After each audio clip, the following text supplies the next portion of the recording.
Hi, this is Jang. And I'm Rachel. Today we're gonna talk about the differences between Vietnamese culture and American cultures. let's get started.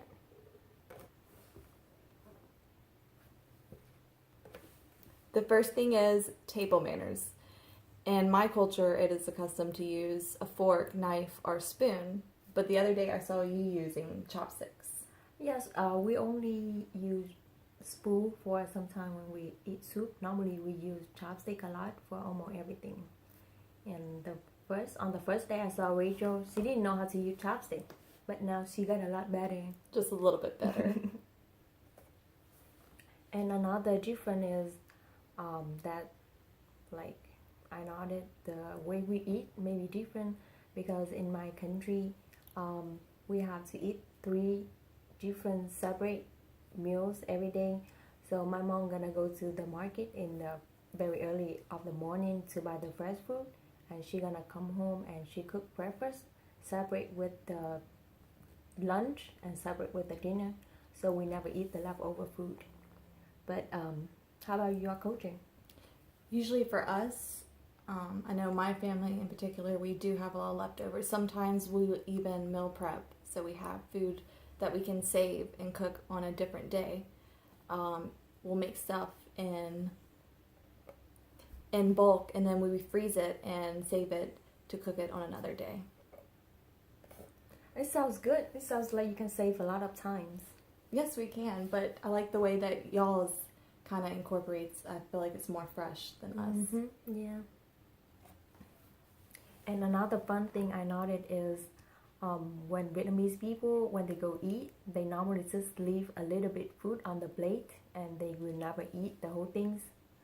So whenever you go out and then you see some people leave the food like that, this must be Vietnamese.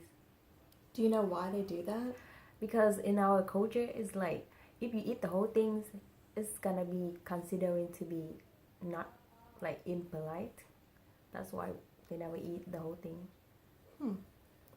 I know that for me personally, I wouldn't be able to leave the table until I ate everything. So that is a big difference. I know, right? Because you can save a lot of money and you can save food, and I don't like to waste anything. So that's why I like to live in American, because I can eat everything. And the second thing is social etiquette. In my culture, it is normal to call people that are older than you by addressing them by their last name first, such as teachers or your grandparents.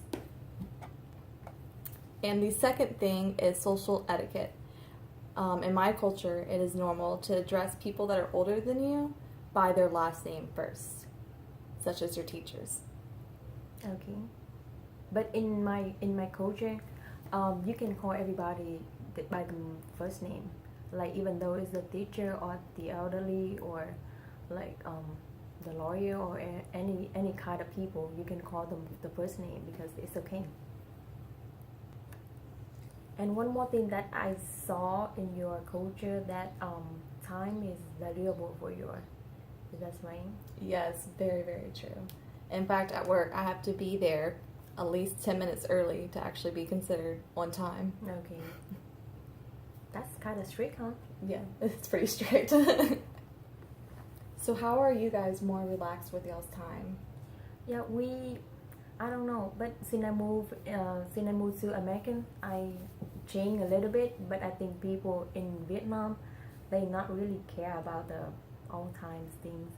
So, like for example, when they go wedding, if the people who celebrate the wedding, if they want the guests to come at 7, they normally gonna invite them at 5 because we normally gonna be late around 1 or 2 hours. I know. That is a big difference. I know. So in your culture, how do women contribute to household?